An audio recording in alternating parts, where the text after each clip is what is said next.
ঠিকমতো খাওয়া দাওয়া, ঘুমানো, রেস্ট নেওয়া যেরকম জরুরি, তেমনি আমি মনে করি প্রতিদিন এক্সারসাইজ করা বা নিজের প্রতি খেয়াল রাখা এবং কি মেডিটেশন করা খুবই ইম্পর্ট্যান্ট আমার কাছে।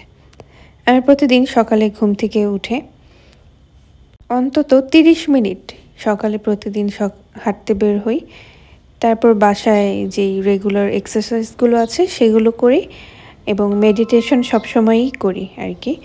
মেডিটেশন করলে হয় কি, মন ভালো তো থাকেই, সেই সাথে সুস্থ থাকা যায় এবং মনকে উৎফুল্ল রাখা যায়।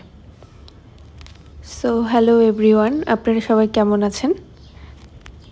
অনেকেই কমেন্টে আমার জানতে চেয়েছে আমি কিভাবে নিজেকে ফিট রাখি সব সময়।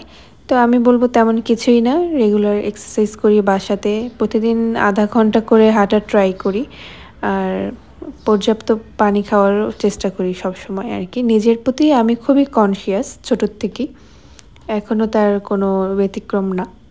সেলফ প্যাম্পারিং আমাদের সবারই প্রয়োজন। যারা সময় পায় বাসায় থাকে তারা তো এটা করবেই। আমার মনে পড়ে আমি অনেক আগে যখন একবার ডক্টর কাছে গিয়েছিলাম একটা প্রয়োজনে, তখন একজন ডক্টর আমার নখ দেখে বলছিল যে আমার হাতের নখে প্রবলেম আছে, না হলে আমার হাতের নখ এত হোয়াইট কেন। তো সে এটা সম্পর্কে জানেই না যে কারো কারো হাতের নখও যে সুন্দর হয়। তো আমি যখন আজকে একটু বাসায় ফ্রি ছিলাম তখন আমি সেটাই করছিলাম। আর সেই ডাক্তারটার কথা আমার হঠাৎ করে মনে পড়ে গেল যে আজকালকার ডাক্তাররা দেখি যে কিছু জানুক আর না জানুক একটা কথা হুট করে বলে ফেলে, একটা অ্যাডভাইস দিয়ে ফেলে যে এই সমস্যা। সব কিছুতেই ওনারা নিজেরা সমস্যা ক্রিয়েট করে মানুষকে চিন্তার মধ্যে ফেলে দেয়। তো যাই হোক, ইউটিউবের প্রসঙ্গে আবার আসি। তো এখন আমি যে বাথ সল্ট আছে এটা দিয়ে আজকে শাওয়ার নেব। মাসে আপনারা অন্তত 2 বার এটা দিয়ে শাওয়ার নিতে পারেন। স্কিনটা খুবই সফট হয়, পার্লারে যে হাজার হাজার টাকাও নষ্ট করা লাগে না, অনেক রিল্যাক্স ফিল হয়। ডেড সেলগুলো যেগুলো আমাদের স্কিনে আছে সেগুলো ঝরে যায় আর কি। রেগুলার শাওয়ার নেওয়া থেকে এটা খুব ভালো কাজ করে বাথ সল্ট যেটা। তো যাই হোক, এখানে আমি শাওয়ার নিয়ে ফেলেছি। তারপর আমার যেই ট্যাবটা ছিল সেই ট্যাবটাকে চার্জ দেব। আমার একটা ট্যাব আছে লেনোভোর। এই ট্যাবটার বয়স হবে 10-12 বছরেরও বেশি। আমার প্রত্যেকটা জিনিস আমি অনেক যত্ন করে ইউজ করি, তাই হয়তো ভালো রাখতে পারি। আমার ঘরে যেই ল্যাপটপ, আমার নিজের পার্সোনাল ল্যাপটপ, ট্যাব, এগুলো অনেক দিন হয়েছে, অনেক সময়ের ল্যাপটপ, এগুলো কোনো কিছু নষ্টই হয়নি। আর এদিকে মাছ এনেছিল গতকালকে রাতে। এই মাছটা ভিডিওতে বোঝা যাচ্ছে না। সামুদ্রিক মাছ খেতেও আমি বেশ ভালোবাসি। মাছ তো শরীরের জন্য অনেক ভালো, আপনারা মাছ খাবেন। মাছে কোনো সমস্যা নেই যদি সেটা ফ্রেশ মাছ হয়ে থাকে, যদি চাষের মাছ না হয়ে থাকে আর কি। তো এই তো এখানে কড়াইতে আমার আম্মু মাছটা ফ্রাই করছিল। আমি চেয়েছিলাম যে এটাকে বারবিকিউ করবো বা গ্রিল করে খাবো। তো যাই হোক, এইভাবেও ভালো লাগবে খেতে ভেজে। তারপর কিছুটা তরকারির সাথে আমরা খাবো আর কি। গতকালকে রাতে অনেকগুলো 20 থেকে 25 কেজি সামুদ্রিক মাছ আনা হয়েছিল। নিজের প্রতি যত্ন রাখতে হলে সব বিষয়ের প্রতি আমার মনে হয় খেয়াল রাখা উচিত সবার। আর আমার ব্লগগুলো এখন ইদানিং দেখছি আল্লাহর রহমতে আপনারা অনেকেই পছন্দ করছেন, অনেকেই আমার বিষয়ে খুব জানতে চান কমেন্টে। অনেক সময় আমি রিপ্লাই দিতে পারি না, কিন্তু বেশিরভাগ সময় আমি রিপ্লাই দেওয়ার ট্রাই করি আর কি।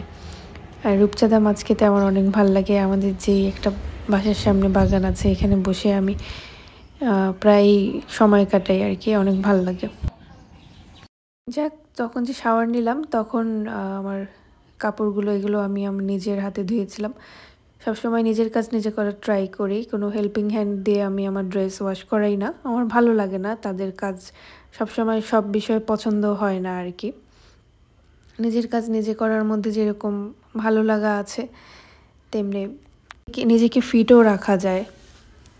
অলস জীবন সবাই কাটাতে পছন্দ করলেও আমার কাছে কেন জানি ভালো লাগে না।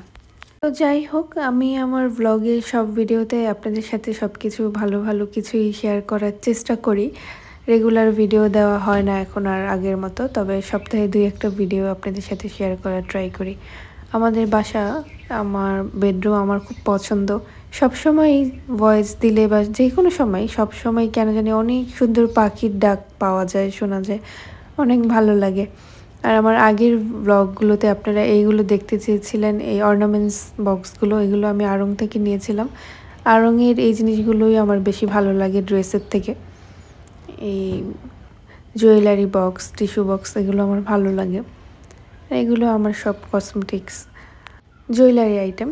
তো আজকে ভাবলাম যে একটু গোল্ডের কিছু পরি।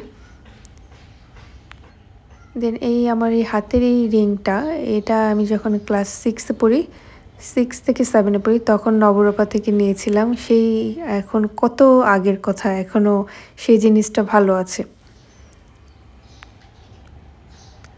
এই তো এখানে রুম টুম গুছিয়ে আমাদের ড্রয়িং রুমে এখানে বসে পড়েছি। এখানে একটু খাবো কিছু। মাছ খেতে আমার বেশ ভালো লাগে। গতকালকে রাতে যেই সামুদ্রিক মাছগুলো আনা হয়েছিল, এই তো এগুলো, এখানে অনেক ধরনের মাছ ছিল। আমি তাপসী মাছ খেতে সবচেয়ে বেশি পছন্দ করি। এখানে কোরাল ফিশ ছিল, আরও ছিল পাবদা মাছও ভালো লাগে, রূপচাঁদা মাছ, চিংড়ি, ছোট মাছও ছিল। ছোট মাছ আমার আব্বুর বেশ পছন্দ। বাইরের খাবার যতটা পারবেন আপনারা সবাই অ্যাভয়েড করবেন, বাইরের খাবার খাবেনই না। বাসায় সেটা যদি মেক করে খাওয়া যায় তাহলে সবচেয়ে বেশি ভালো আর কি। যখন স্বাস্থ্যের কথা চিন্তা করবেন তখন বাইরের খাবার এমনিতেই ভালো লাগবে না। তো যাই হোক, এখানে আমি চটপটি করব, যখন ফ্রি থাকবো একটু ভিজিয়ে রাখবো কিছুক্ষণ। এখানে বাগানে সময় কাটাচ্ছিলাম। আর এখানে হালিম করেছিল আম্মু, বাটিতে নিয়ে এই যে একটু হালিম খাচ্ছি। হালিম দিলে আমাকে কি হয়, আমি সবসময় হালিমের মাংস বেছে বেছে খেয়ে ফেলি। রোজার দিনে হালিম খেতে অনেক ভালো লাগে। রোজা ছাড়াও আমরা প্রায় বাসায় হালিম এটা সেটা বানিয়ে খাই আর কি। তো যাই হোক, এখানে আমি আমার একটা পার্সেল ছিল অনলাইন থেকে। আমি একটা সুন্দর শাড়িও অর্ডার দিয়ে দিয়েছিলাম। শাড়ি পরতে বেশ ভালোই লাগে আমার কাছে। এই প্রিন্টের শাড়িটা আমার কাছে খুব ইউনিক লেগেছিল। মনে হচ্ছিল যে এটার সাথে আমি যেই অর্নামেন্টস জুয়েলারি পরবো না কেন খুব সহজে সুন্দরভাবে মানিয়ে যাবে আর কি। এটা কটনের মধ্যে ছিল। তো এই শাড়িটা আমি নিয়েছিলাম 4 থেকে 5 দিন আগে আর কি। আর সাথে ব্লাউজ পিস ছিল। তো এটা পরেও আমি আমার ব্লগ একদিন আপনাদের সাথে ভিডিও শেয়ার করব। আজকে আমি আমার ভিডিওটি আর বড় করতে চাচ্ছি না। সবাই ভালো থাকবেন। আল্লাহ হাফেজ।